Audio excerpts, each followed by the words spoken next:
Boxing Ego here. If you like this video, make sure you hit the like button and also subscribe to the channel and hit the bell icon on the top of your screen to get notified when the latest new content drops. 1.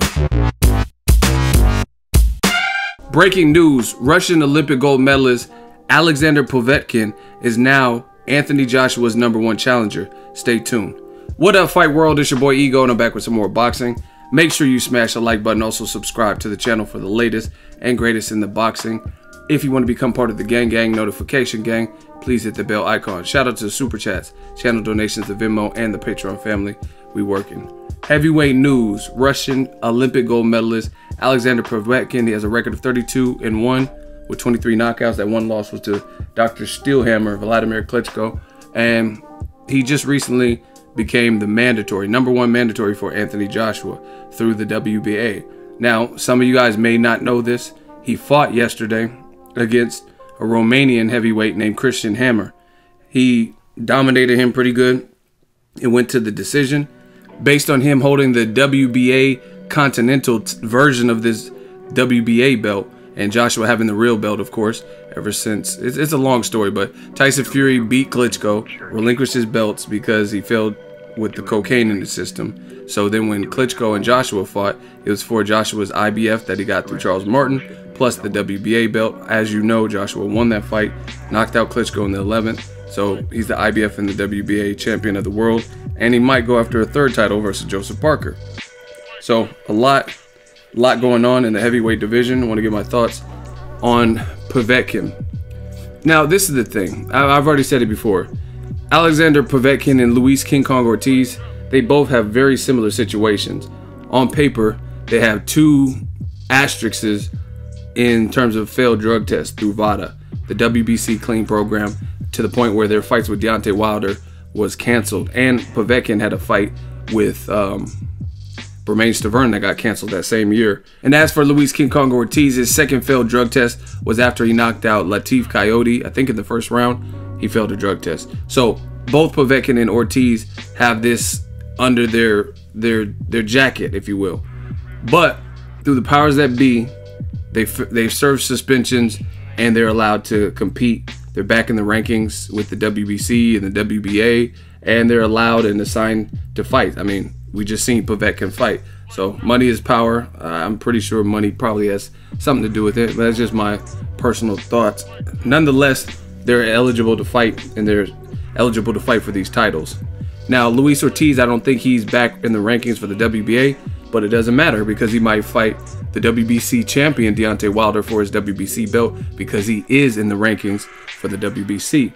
Now, Povetkin in January, I believe, will be back in the rankings for the WBC, but right now he's the #1 mandatory with the WBA for Anthony Joshua's belt. So, like I said, I'm not gonna play politics. It is what it is. If people have a history of cheating or what looks like cheating to most people, and then they're allowed to compete, then I mean, whatever. It is what it is. I mean, what can I do about it? I'm just a journalist and fan. So, I mean, the fact of the matter is they're allowed back into they pled their case and served suspensions, whatever, and they're allowed to compete again. So I will say this, on the flip side of that, I think both fighters are good. I think Luis Ortiz is definitely a threat to top heavyweights, and so is Alexander Povetkin.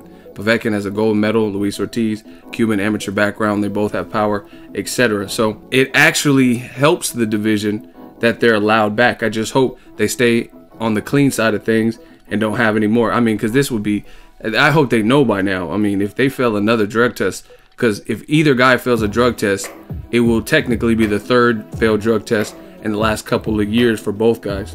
So they have to stay clean. That's a mandatory. And as far as I'm concerned, it can't even be like a question like, oh, like Luis Ortiz, he said it was blood pressure medicine. You got to be on the up and up and declare that type of stuff, because it would just be, like I said, career suicide if either of them fail a 3rd drug test. But as fighters, they're skilled fighters, good fighters, and they're both, it's crazy how boxing works, because it looks like they both might get title shots.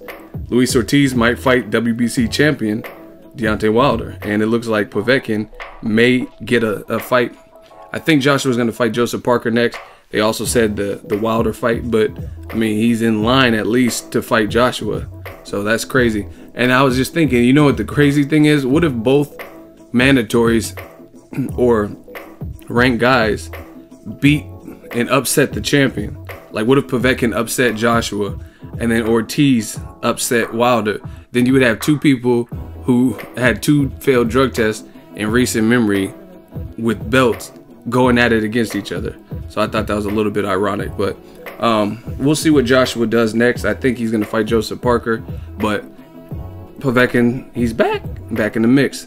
Let me know your thoughts. Drop it in the comment section. Should people who have a history or 1 or 2 failed drug tests, should they be able to compete again? Let me know your thoughts. Drop it in the comment section. Make sure you smash the like button as always. Hate, comment, and subscribe. Till next video, it's Ego signing off. So if you enjoyed this video and want more content like this on the channel, you can show your appreciation by going to the PayPal donate button or the YouTube support button. And you can donate any amount that you feel is equivalent to the value of this video. Much more to come. Thank you guys for your support. Boxing Ego, the future of boxing.